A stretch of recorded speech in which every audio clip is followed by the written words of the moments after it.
Bonsoir à tous, bienvenue dans Euronews Soir et merci d'être avec nous pour cette édition. À la une de l'actualité aujourd'hui, la rencontre entre Kim Jong-un et Donald Trump a débuté aujourd'hui à Hanoï.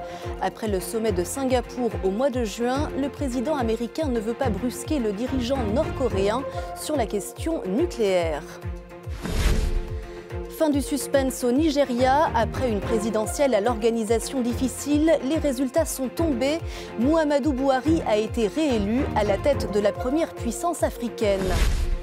Le Pakistan organise la riposte au lendemain des frappes menées par l'Inde au nord du pays. Islamabad dit avoir neutralisé 2 avions indiens et ferme son espace aérien.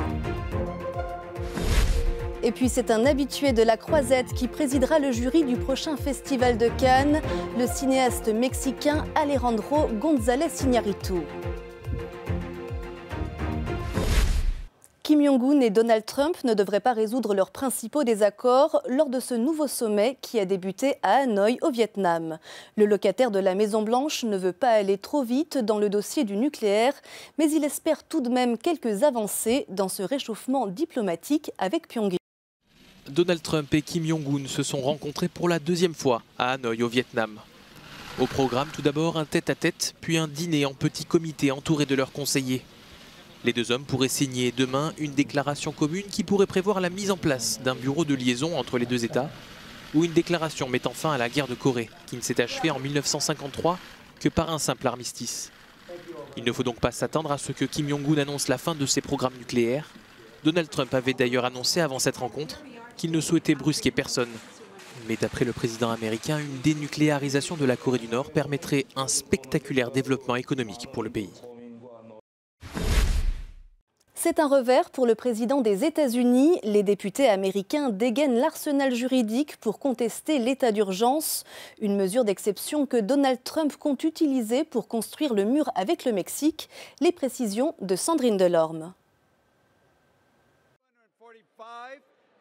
La construction du mur anti-migrants à la frontière mexicaine ne relève pas de l'urgence nationale. C'est la Chambre des représentants américains qui le dit. Grâce au vote d'une résolution démocrate avec 245 voix pour et 182 contre, les députés américains ont annulé la déclaration prise par Donald Trump le 15 février dernier. Et la présidente de la Chambre basse, Nancy Pelosi, s'en félicite.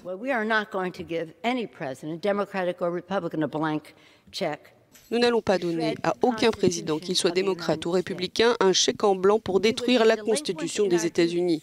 Nous aurions manqué à nos devoirs en tant que membres du Congrès si nous n'avions pas rejeté ce que le président propose. Il demande à chacun d'entre nous de tourner le dos au serment que nous avons prêté sur la Constitution des États-Unis. Le Sénat doit encore se prononcer sur cette résolution dans les prochains jours et il y a des chances qu'elle passe car de plus en plus de républicains expriment leur malaise face à la déclaration d'urgence nationale. Si Donald Trump a décidé de contourner ainsi le Congrès, c'est parce que ce dernier ne lui attribuait qu'un quart du budget réclamé pour son mur. En décrétant une urgence nationale, Trump compte débloquer des fonds fédéraux et atteindre un budget total de 8 milliards de dollars pour ériger le mur. Objectif selon lui, freiner l'immigration clandestine.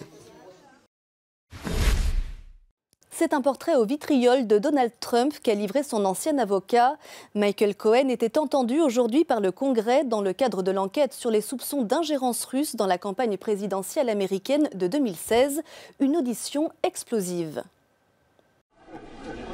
Le témoignage qui fait très mal à Donald Trump. Raciste, escroc, tricheur. Son ex-avocat lâche tout et accable le président américain. Devant la commission d'enquête de la Chambre des représentants, Michael Cohen est revenu dans le détail sur les différentes affaires qui gênent Donald Trump.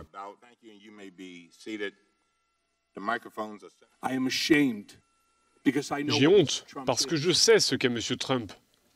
C'est un raciste, c'est un escroc et un tricheur.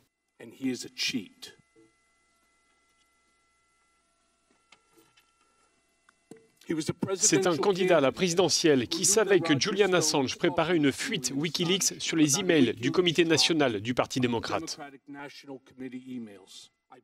Autre dossier qui poursuit Donald Trump et dans lequel Michael Cohen aurait joué un rôle, les supposées relations du candidat président avec Stormy Daniels, une ex-star du porno. Je remets au comité aujourd'hui plusieurs documents, parmi lesquels une copie d'un chèque que M. Trump a fait à partir de son compte bancaire personnel après son accession au pouvoir pour me rembourser les sommes que j'ai versées secrètement pour dissimuler son aventure avec une star du cinéma adulte et pour éviter des dommages à sa campagne.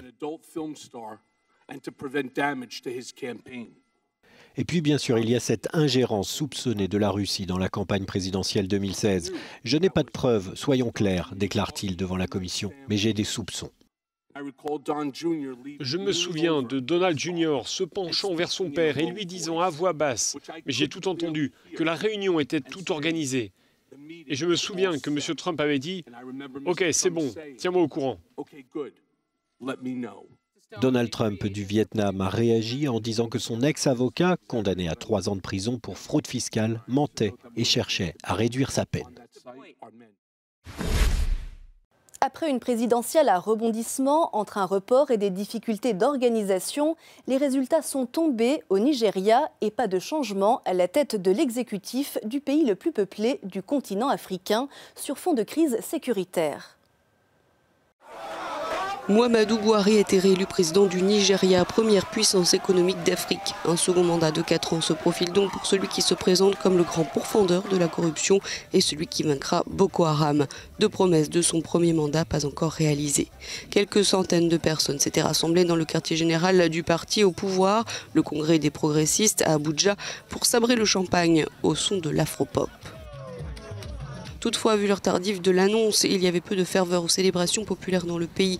Même à Kano, l'un de ses fiefs où ses partisans étaient sortis en masse en 2015 pour célébrer sa première victoire. Le taux de participation à cette élection était faible, 40% des électeurs se sont déplacés, sachant que Buhari a récolté environ 56% des suffrages. Cependant, l'opposition crie à la tricherie et à la manipulation. Le Pakistan organise la riposte au lendemain des frappes aériennes menées par l'Inde. L'escalade des tensions se poursuit dans la région du Cachemire et Islamabad a fermé son espace aérien. Louise Brossolo. Cette carcasse encore fumante est celle d'un avion militaire indien. Les forces pakistanaises affirment avoir abattu 2 appareils qui survolaient leur territoire au-dessus du Cachemire. Les pilotes auraient été arrêtés, l'un d'eux conduit à l'hôpital. L'Inde annonce de son côté avoir elle aussi abattu un avion pakistanais et déclare n'avoir perdu qu'un seul appareil. L'espace aérien pakistanais a été fermé dans la foulée, mais Islamabad assure ne pas vouloir aller vers la guerre. Ce n'est pas une revanche, c'est une démonstration de force, de notre capacité et de notre potentiel. Mais en tant qu'État, nous avons aussi une responsabilité. Nous ne voulons pas aggraver la situation. L'Inde peut maintenant décider de continuer sur la voie que nous prenons, celle qui correspond aux exigences de cette région, celle de la paix. La veille, Islamabad avait dénoncé une violation de sa frontière dans la région du Cachemire au nord-est du Pakistan. Un raid avait été mené par l'Inde sur un camp d'entraînement du mouvement islamiste Jaïch-e-Mohammed qui se bat pour l'indépendance de la région. New Delhi craignait de nouvelles attaques. C'est ce groupe qui a revendiqué l'attentat suicide du 14 février au Cachemire indien qui avait coûté à l'Inde la vie de 40 paramilitaires. Des tensions qui ravivent les craintes d'une nouvelle guerre au Cachemire, mais les 2 puissances nucléaires assurent ne pas chercher l'escalade. Le Premier ministre pakistanais Imran Khan a renouvelé son offre de négociation avec l'Inde. La 3e conférence des pays donateurs sur le Yémen s'est ouverte ce mardi à Genève. Cette année, l'ONU réclame plus de 4 milliards de dollars, mais les États en ont promis 2,6 milliards pour venir en aide à une population exsangue après 4 années de conflit. L'accord récent conclu entre les 2 camps pour se désengager du port stratégique d'Hodeïda commence à être timidement appliqué et les besoins des Yéménites sont immenses. Pour en parler, nous sommes avec Michel Anglade. Merci d'être avec nous. Vous êtes directeur de Save the Children et représentant de l'ONG auprès de l'ONU. Les enfants sont les premières victimes de ce conflit car la famine s'accentue. Oui, nous constatons effectivement que 2 millions d'enfants sont atteints de malnutrition sévère. La malnutrition sévère, c'est très grave. Ça veut dire qu'un enfant, s'il n'est pas soigné, a un risque très fort de mourir. Donc, Il faut mobiliser des financements maintenant, il faut mettre en œuvre des programmes maintenant pour éviter justement que ces enfants leur aient un empire et malheureusement risquent de mourir s'il n'y a pas d'intervention nutritionnelle urgente. La population yéménite, 10 millions de personnes, sont effectivement dans une situation de pré-famine et sont dépendantes de l'aide humanitaire, de l'aide en nourriture pour pouvoir survivre. Il y a donc au jour le jour une urgence à répondre et s'il n'y a pas d'aide humanitaire, la situation ne peut que détériorer dans le contexte actuel de conflit au Yémen. L'autre problème majeur pour les enfants, c'est également l'accès à l'éducation. Ce que nous voyons, c'est qu'à l'heure actuelle, plus d'un tiers des filles et plus d'un quart des garçons ne vont pas à l'école au Yémen. Cela constitue pour eux, bien sûr, une hypothèque forte sur leur futur. Comment peuvent-ils se développer? Comment peuvent-ils aller de l'avant s'ils n'ont plus accès à l'éducation? Et donc souvent, on pense que les besoins humanitaires sont juste des besoins en santé, en nutrition. Bien sûr, ces besoins existent, mais le besoin en éducation est aussi un besoin fort. Si nous n'y répondons pas, c'est une génération qui va être sacrifiée, une génération qui n'aura pas d'avenir. Et cela, bien sûr, est inadmissible pour les enfants et aussi pour l'avenir du pays. L'ONU a eu accès à un entrepôt de céréales à Hodeïda. Est-ce selon vous un signal encourageant en termes de sécurité?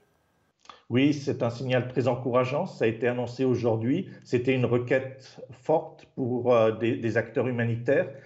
Ce que nous pensons aussi, c'est que les parties du conflit doivent respecter les populations civiles. Ce que nous avons vu en 2018, c'est malheureusement une augmentation du nombre de personnes civiles qui ont été tuées pendant le conflit. Et cela est inadmissible. Les populations civiles doivent être protégées et les acteurs du conflit doivent mettre en œuvre tout ce qui est possible pour protéger ces populations civiles, notamment les enfants. Nous avons vu, Save the Children, plusieurs écoles, par exemple, être prises pour cible, être bombardées au cours des derniers mois. Cela doit cesser et c'est important d'avoir une réponse humanitaire, mais aussi une réponse politique.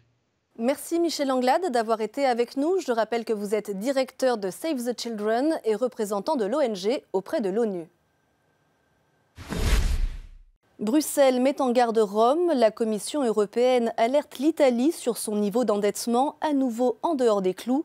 Les précisions d'Olivier Peggy. La Commission européenne a publié ce mercredi son évaluation annuelle de la situation économique et sociale dans les États membres. Une sorte de radiographie des 28 économies de l'UE. Cela permet de lister les problèmes quand il y en a. Et c'est le cas notamment en Italie. Bruxelles pointe du doigt, entre autres, une dette publique élevée.